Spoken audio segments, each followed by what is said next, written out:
Good morning Assam. পুনৰবাৰ স্বাগতম জনাইছোঁ আমাৰ অন্য এক ভিডিঅ'লৈ। আজি আমি আলোচনা কৰিম কোনবোৰ ৰাশিৰ শিশুসকল জন্মৰ পৰাই ভাগ্যৱান হয়। জ্যোতিষ বিজ্ঞান অনুসৰি শিশুৰ ৰাশি জন্মৰ পৰাই নিৰ্ণয় কৰা হয়। যিকোনো শিশুৰ ৰাশি নিৰ্ভৰ কৰে তেওঁৰ জন্মস্থান, জন্ম সময় আদিৰ ওপৰত। জন্মৰ পিছত শিশুৰ ভৱিষ্যত আৰু প্ৰকৃতি সকলো শিশুৰ ৰাশিৰ ভিত্তিত নিৰ্ণয় কৰা হয়। জ্যোতিৰ্বিজ্ঞানে কয় যে যিসকল শিশু ভাগ্যৱান হয় তেওঁলোকে জীৱনত যিকোনো বস্তু পাবলৈ কম সংগ্ৰাম কৰিবলগীয়া হয়।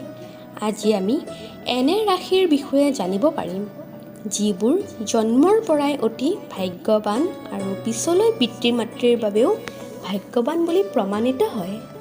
জীৱনত বহুত নাম উপাৰ্জন কৰে আৰু পিতৃ মাতৃৰ নাম উজ্জ্বলাই তোলে। সেয়ে আজি এনে ৰাশিৰ লোকসকলৰ বিষয়ে জানো আহক। মিথুন ৰাশি।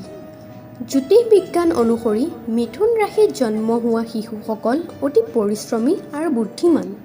সকলো কামতে আগবাঢ়ি থাকে। জন্মৰে পৰা ভাগ্যৰ ধন্য। সেয়ে তেওঁলোকে একো পাবলৈ বেছি কষ্ট কৰিব নালাগে। পৰিয়ালক বহুত ভাল পায় আৰু পৰিয়ালৰ অৰ্থ তেওঁলোকৰ বাবে বহুত। কেৱল এয়াই নহয়, তেওঁলোকে সমাজত বহুত সন্মান লাভ কৰে। মিথুন ৰাশিৰ লোকসকলে পিতৃ মাতৃৰ বাবে অতি ভাগ্যৱান বুলি প্ৰমাণিত হয়। কন্যা ৰাশি। এই ৰাশিৰ লোকসকল অতি চোকা মনৰ, চোকা বুদ্ধিৰ আৰু ভাগ্য দুয়োটাৰে সমৰ্থন পায়। পিছলৈ বহুত আগবাঢ়ি যায়। তেওঁলোকৰ মাজত এনেকুৱা এটা প্ৰতিভা আছে যে তেওঁলোকে সকলোতে নিজৰ বিশেষ পৰিচয় গঢ়ি তোলে। সুখ-সুবিধা আৰু ধন সম্পত্তিৰে ভৰপূৰ এইসকল লোক। কৰ্মক্ষেত্ৰত এইসকল লোকে এক সুকীয়া পৰিচয় গঢ়ি তোলে। একে সময়তে পিতৃ মাতৃৰ বাবেও তেওঁলোক অতি ভাগ্যৱান বুলি প্ৰমাণিত হয়। বৃশ্চিক ৰাশি। এই ৰাশিৰ মানুহবোৰ মন চোকা আৰু প্ৰতিটো বিষয়ৰ ভাল জ্ঞান আছে। প্ৰতিটো কামতে তেওঁলোকে ভাগ্যৰ সমৰ্থন পায়।